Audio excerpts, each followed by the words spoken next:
Hello everyone, আমি বর্ণিমা। আমার এই নতুন ব্লগে আপনাদের সকলকে জানাই স্বাগত। আপনারা ভাবছেন তো যে আমরা তিনজনে মিলে সকাল সকাল কোথায় চললাম?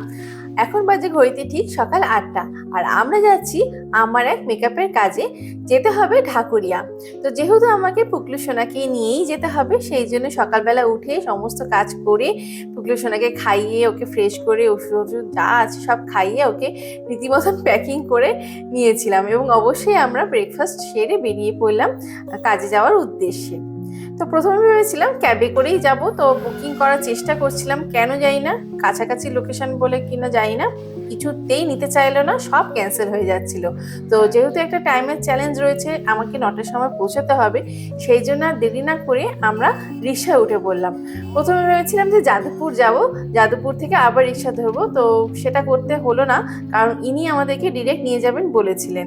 তো যথারীতি আমরা যেখানেই যাই না কেন সেখানেই গুগল ম্যাপ অন করে যাই, আর এখানে কারেন্ট লোকেশন অনুযায়ী আমরা যাচ্ছিলাম। তো লোকেশনে পৌঁছানোর পরে আমরা কিছুতেই বাড়ি খুঁজে পাচ্ছিলাম না, অগত্যা আমাদেরকে লোককে জিজ্ঞাসা করেই যেতে হলো।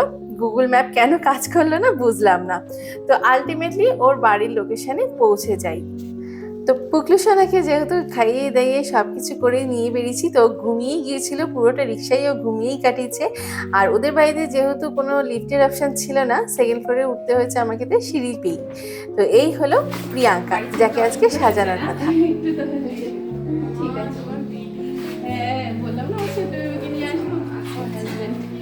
আচ্ছা তুমি অনেকক্ষণ ক্যারি করছো, তুমি ওকে কোনো অসুবিধা নেই, তুমি চিন্তা করো না, তুমি নিজে রেডি।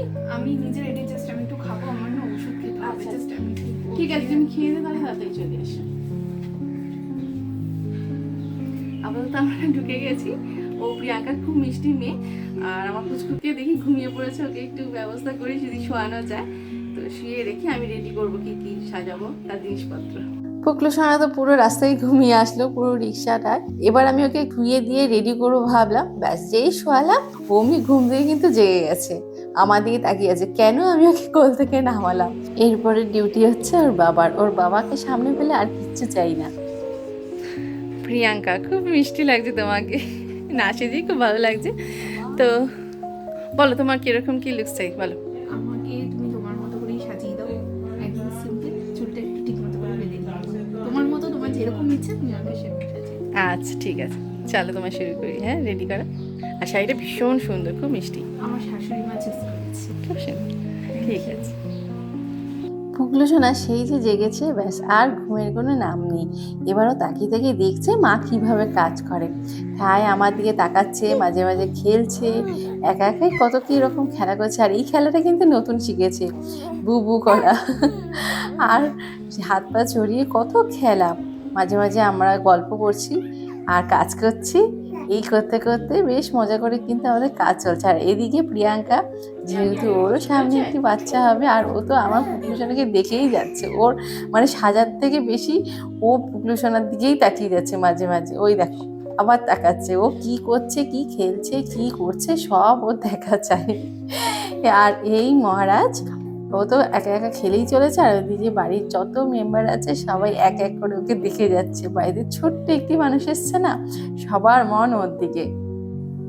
তো যাই হোক, ওর যেহেতু আজকে একটা ডে লাইট মেকআপ লুক হবে, যেহেতু প্রোগ্রামটাই দিনের বেলা, তো সেই মতন ওর স্কিন টোন মেনটেন করেই আমাকে একটা ডে লাইট বেস ক্রিয়েট করতে হয়েছে। কারণ এখানে যদি আমি ডে লাইট বা ন্যাচারাল লুকস না ক্রিয়েট করি, ওটা খুবই আর্টিফিশিয়াল দেখতে লাগবে। আর এখানে পুকলু সোনার খিদে পেয়ে যাওয়াতে ওর বাবা ওকে খাওয়াচ্ছিল গল্প করতে করতে। আর দেখো খাওয়া দাওয়ার পরেই ঘুম। আর এখানে আমি আস্তে আস্তে আমার আই মেকআপ কমপ্লিট করি, এবং লিপ লাইনারটাও পরিয়ে নিই, এবং লিপস্টিকটাও পরিয়ে নিই। আর এখানে হচ্ছে ও যেহেতু এখন 1 বছর বিয়ে কমপ্লিট হয়নি, তো সেই জন্য ও বলছিল একটা বড় দেখে লাল রঙের টিপ পরাতে। তো ওর কথা মতনই আমাকে টিপ পরিয়ে দিই এবং আস্তে আস্তে জুয়েলারি পরিয়ে দিই। আর এবার বাকি ছিল ওর হেয়ারস্টাইল। তো হেয়ারস্টাইলের ক্ষেত্রে ও যেহেতু আমার ওপর সব কিছুই ছেড়ে দিয়েছিল আমার পছন্দ মতন, তো আমার সেখানে মনে হয়েছে ওর অকেশন অনুযায়ী এবং দিনের বেলা যেহেতু হচ্ছে, তো সেই কথা মতন আমি ওকে একটা মিডল পার্টিশন করে হেয়ারস্টাইল করে দিই। আর এখানে ও আমাকে প্রচুর ফুল এনে দিয়েছিল। আর এই যে আরেকজন ঘুম টুম দিয়ে খাওয়া দাওয়া কমপ্লিট করে ঘুম দিয়ে একদম ফ্রেশ আর মিষ্টি মিষ্টি হাসি দিচ্ছিল। তো এরপরে আমি কি করি, ওর ফুলের ডেকোরেশনগুলো আমি কমপ্লিট করতে থাকি আস্তে আস্তে। তো এই হচ্ছে ওর আজকে ফাইনাল লুকস।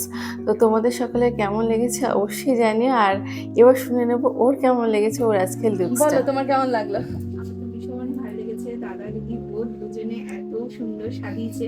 আর আমি পুরোটাই দিদির উপর ছেড়ে দিয়েছিলাম, এবার একদম একদম। দিদি নিজের মতো করে নিজেই যেরকম মানে লুকটা সেট করেছে। আর দাদা ভীষণ, আমার তো ফ্লাওয়ারের এটা ভীষণ ভালো লেগেছে, thank you so much both of you. Thank you.